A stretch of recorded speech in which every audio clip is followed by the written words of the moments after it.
कांग्रेस और India group की दीगर जमातों के कायदीन ने पीर को अडानी केस को लेकर पार्लियामेंट हाउस के अहाते में मुजाहरा किया और हुकूमत से पार्लियामेंट में इस मामले में जामे बहस का मुतालबा किया। पार्लियामेंट की कार्रवाई शुरू होने से ऐन कबल अपोजिशन अरकान मकर द्वार के करीब जमा हुए और हुकूमत से इस मसले पर बहस का मुतालबा करते हुए नारेबाजी शुरू कर दी। इस दौरान अपोजिशन अरकान सनतकार अडानी और वज़ीर आज़म नरेंद्र मोदी के चेहरों के कटआउट हाथों में लेकर अडानी मोदी एक है के नारे लगाते हुए मुजाहरा कर रहे थे।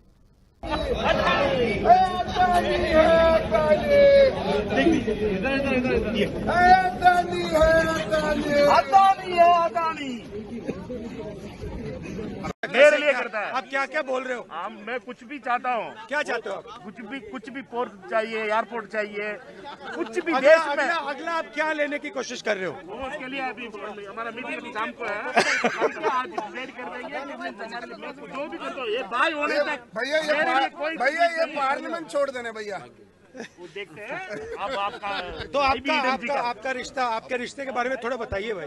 हम दोनों का एक ही है। मैं जो भी बोलता हूँ हाँ, हम दोनों मिलके सब करेंगे। अच्छा। और कब से आपकी पार्टनरशिप चल रही है? ये हमारा सालों साल का सालों साल से। और फ्यूचर आपका कैसा है? 20 साल का है हमारा पूरा देश का।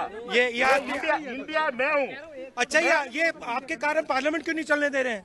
ये हम सारे ऑपोजिशन को, मतलब वो आदमी गायब है। अमित भाई आए नहीं थे आज हाउस में। अमित भाई से पूछना पड़ेगा। मैं जो भी बोलता हूँ ये करते हैं। ये बड़े सीरियस लग रहे हैं। ये कम बोलते हैं आजकल। ये थोड़ा टेंशन में है। आजकल क्या हो रहा है भाई? आजकल मैं जो भी बोलता हूँ ये करता है। अच्छा, मेरे लिए करता है। आप क्या क्या बोल रहे हो? मैं कुछ भी चाहता हूँ। क्या चाहते हो आप? कुछ भी पोर्ट चाहिए, एयरपोर्ट चाहिए, कुछ भी। अगला आप क्या लेने की कोशिश कर रहे हो? वो उसके लिए अभी हमारा मीटिंग अभी शाम को है।